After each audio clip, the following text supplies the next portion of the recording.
Why did the Beatles break up? The untold truth revealed.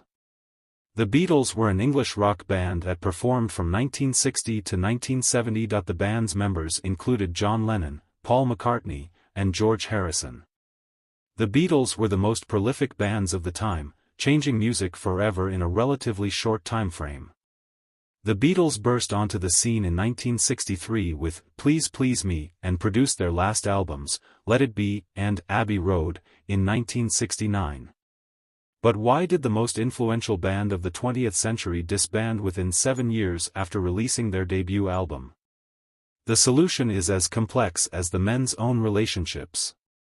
The main reason must be the death of their manager, Brian Epstein, on August 27, 1967. Epstein played a critical part in their climb to international renown. Epstein had co-founded Northern Songs Ltd., which published the Beatles' music, with Lennon and McCartney each holding a 15% ownership.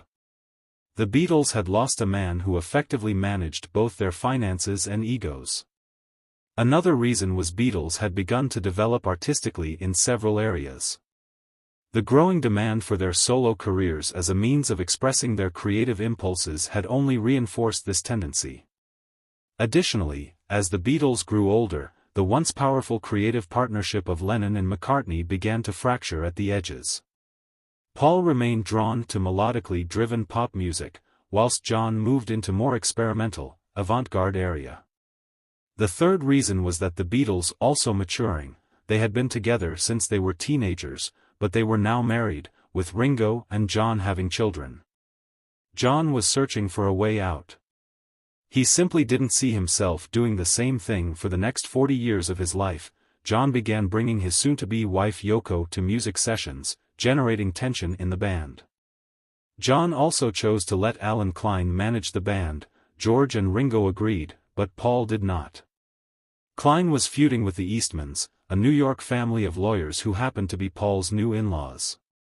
The quarrel ultimately pitted Paul and John against one another. John acknowledged this after the split, and George and Ringo agreed that Paul had been correct to resist Klein. The Beatles' split feels like an avoidable tragedy, the darkest example in rock history of the smothering effects of unstoppable talent, ability and achievement. Indeed, they made it through the audition.